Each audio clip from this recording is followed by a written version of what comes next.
সব হাতে উঠে গেলাম যাই।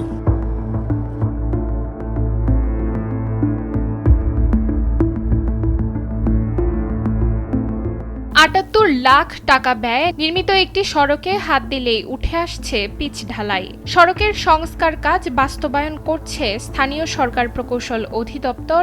কাজটি করছে ঠিকাদারি প্রতিষ্ঠান MS জিয়াউল এন্ড ব্রাদার্স। কিন্তু নিম্নমানের উপকরণ ব্যবহার ও অনিয়মের অভিযোগে এখন প্রশ্নের মুখে পুরো প্রকল্প।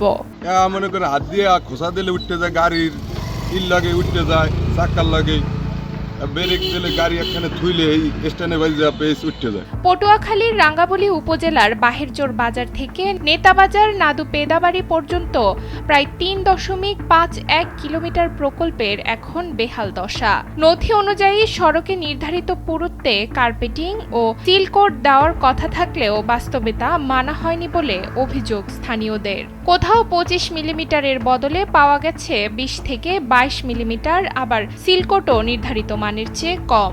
নাম্বার তো ঢালাই দিছে, ঢালাই আপনাকে পাঁচ দিয়ে খোঁজা দিল, আপনার ঢালাই উঠে যায়। রাস্তা আমি পাঁচ দিয়ে চালাইলেও রাস্তা উঠে যায়।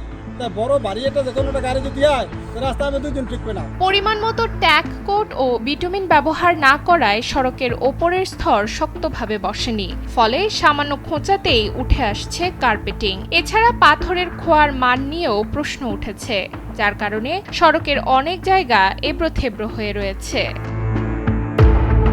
স্থানীয়দের আশঙ্কা, ভারী যানবাহন চলাচল ও আসন্ন বর্ষা মৌসুমে এই সড়ক দ্রুতই চলাচলের অনুপযোগী হয়ে পড়বে।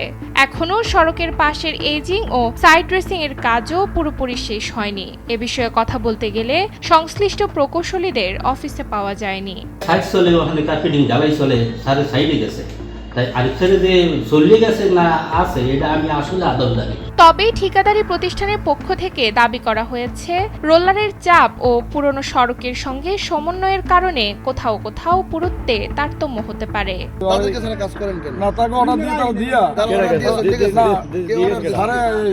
থানায় তার বোনাই মারা গেছে, সে অর্ডার দিয়েছে চলে গেছে,